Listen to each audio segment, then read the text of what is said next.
یہ 2014 کی بات ہے کہ جب ایک 20 سالہ ہندو لڑکی ضلع سانگھڑ سے کراچی کا سفر کرتی ہے، اس کی منزل عدالت ہوتی ہے۔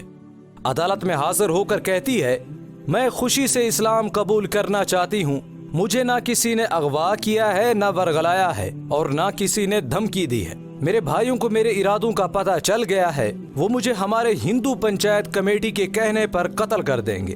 وہ بہت با اثر لوگ ہیں۔ S H O Sanghar, D S P Sanghar, D I G Mirpur Khas, district police officer Sanghar سب اس کمیٹی کے دباؤ میں ہیں۔ وہ مجھ پر جھوٹے مقدمے رجسٹر کرا رہے ہیں، وہ مجھے سانگھڑ لے جا کر قتل کر دیں گے۔ لہذا آئین پاکستان 1973 کے آرٹیکل 20 اور 15 کے تحت میرا حق ہے کہ مجھے انصاف فراہم کیا جائے، مجھے اسلامی تعلیم حاصل کرنے کی اجازت دی جائے۔ لڑکی کے اس مطالبے نے سندھ بھر میں ہلچل مچا دی، ہندو برادری بھی حرکت میں آ گئی۔ ضلع سانگھڑ کے ایس ایچ او نے کہا کہ یہ لڑکی اغوا ہوئی ہے، یہ 17 سال کی ہے، یہ نابالغ لڑکی ہے، اس کا اسلام قبول کرنے کا کوئی حق نہیں ہے۔ ناظرین، یہ واقعہ مجلس تحفظ ختم نبوت کے قانونی مشیر وکیل منظور احمد کا بیان کرتا ہے کہ جب ان کو 17 جنوری 2014 کو ایک ہندو لڑکی پوجا بائی کال کرتی ہے، کہتی ہے میں پیدائشی ہندو ہوں، انٹر کی طالبہ ہوں، میں نے اسلامی لٹریچر کا مطالعہ کیا ہے، میں اسلام قبول کرنا چاہتی ہوں، آپ میری قانونی مدد کریں۔ منظور احمد سے تسلی بخش جواب ملنے پر وہ لڑکی اکیلے کراچی کا سفر کرتی ہے، سٹی کورٹ مجسٹریٹ کی عدالت میں پیش ہوتی ہے، اجازت خود مختاری حاصل کرتی ہے، جس میں تحریر کرتی ہے کہ میں قرآن پاک سے متعلق بہت عرصے سے معلومات حاصل کر رہی ہوں، اس کے متعلق رہنمائی بھی لیتی رہی ہوں، میں اپنے دل سے اسلام کا کلمہ پڑھنا چاہ رہی ہوں، مجھ پر کسی قسم کا کوئی دباؤ نہیں ہے۔ چنانچہ لڑکی نے 18 جنوری جامعۃ العلوم الاسلامیہ علامہ محمد یوسف بنوری ٹاؤن کے دارالافتاء سے قبولیت اسلام کی سند حاصل کی، مگر اس کے بعد جب حالات بدلے اور لڑکی کو اپنی جان کا خطرہ لاحق ہوا تو لڑکی نے ہائی کورٹ میں ایک درخواست داخل کی کہ آئین پاکستان 1973 کے تحت ہر پاکستانی کو مذہبی آزادی حاصل ہے۔ چنانچہ میں نے بھی اسلام قبول کرنا چاہا، لیکن میرے گھر والوں کو پتہ چلا تو انہوں نے مجھے دھمکانا شروع کیا، اسلامی باتوں پر عمل کرنے پر پابندی عائد کر دی، بلکہ زبردستی ہندو مذہب کی تعلیم حاصل کروائی۔ میں نے منع کیا تو میرا بھائی دلیپ کمار نے ہندو کمیٹی کے چیئرمین کو بتایا، کمیٹی نے بھی مجھے دھمکیاں دیں کہ اسلامی تعلیمات بند کر دو، حالانکہ میں اپنی مرضی سے جو بھی مذہب اختیار کروں، مجھے آئین پاکستان کی شق 20 اور 15 کے تحت آزادی ہے، کیونکہ میری پیدائش 27 جون 1994 کی ہے۔ ثبوت کے طور پر پیدائشی سرٹیفکیٹ، تعلیمی سرٹیفکیٹ آپ کے سامنے ہے، لہذا مجھے تحفظ فراہم کیا جائے، مجھے اسلامی تعلیمات حاصل کرنے دیا جائے، جھوٹے مقدمات کے ذریعے میری گرفتاری کو روکا جائے۔ اس آئینی پٹیشن کے داخل ہونے کے بعد عدالت نے تمام متعلقہ اداروں کو نوٹس جاری کر دیے، مگر ہندوؤں کو یہ بات ہضم نہ ہوئی۔ انہوں نے ایک ہندو ایم این اے کی وساطت سے پورے سندھ میں جا بجا پریس کانفرنس کرنا شروع کر دی، بلکہ مقامی مسلمانوں پر اس لڑکی کے اغوا کا مقدمہ دائر کروا دیا اور لڑکی کی گرفتاری کا حکم صادر کروا دیا، جس پر وکیل منظور احمد فوراً حرکت میں آئے۔ انہوں نے مدرسے میں جا کر پولیس سے لڑکی کا بیان ریکارڈ کروایا۔ چنانچہ پولیس نے اس بیان کی روشنی میں ہندو ایف آئی آر جھوٹی قرار دے دی، جس کی رپورٹ ہائی کورٹ میں بھی داخل کرا دی گئی، مگر ہندو باز نہ آئے۔ لڑکی کے بھائی، والدین، ہندو پنچایت کمیٹی 2 نامی گرامی وکیلوں کے ساتھ ہائی کورٹ میں آ گئے۔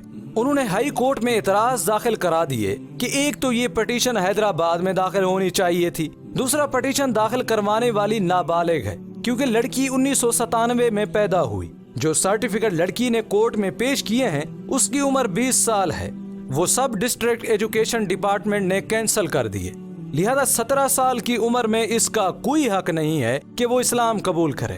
یونین کونسل سانگھڑ نے بھی اس کا تاریخ پیدائش 1994 عیسوی کینسل کر دیا ہے۔ لڑکی پیدائشی ہندو ہے، اسے اسلام کے بارے میں کچھ معلوم نہیں ہے، وہ گیتا، ایماہان، ماں بھارت کی تعلیم حاصل کر رہی ہے۔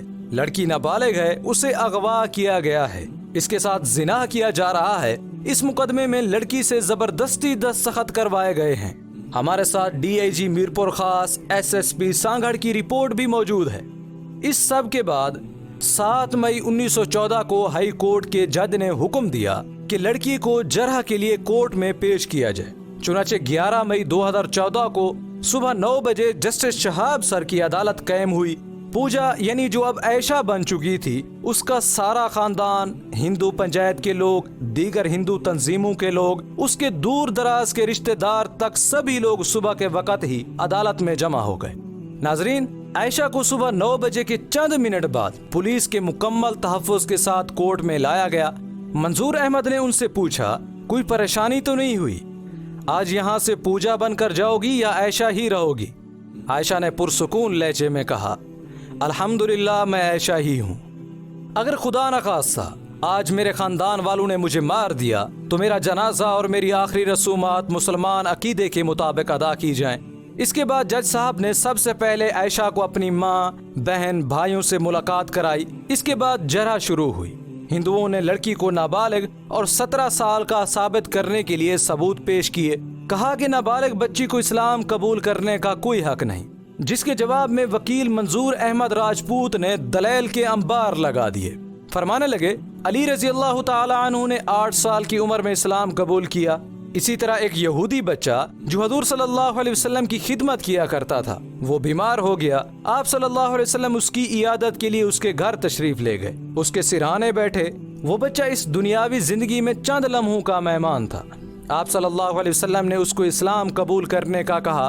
بچے نے سوالیہ نظروں سے باپ کی طرف دیکھا۔ باپ نے اجازت دیتے ہوئے کہا، ابو القاسم کی بات مان لو۔ چنانچہ بچے نے کلمہ پڑھا۔ آپ صلی اللہ علیہ وسلم فرمانے لگے، تمام تعریفیں اس ذات کے لیے ہیں جس نے اسے آگ سے نجات دی۔ سب سے بڑھ کر یہ کہ یہ روایت صحیح بخاری میں موجود ہے۔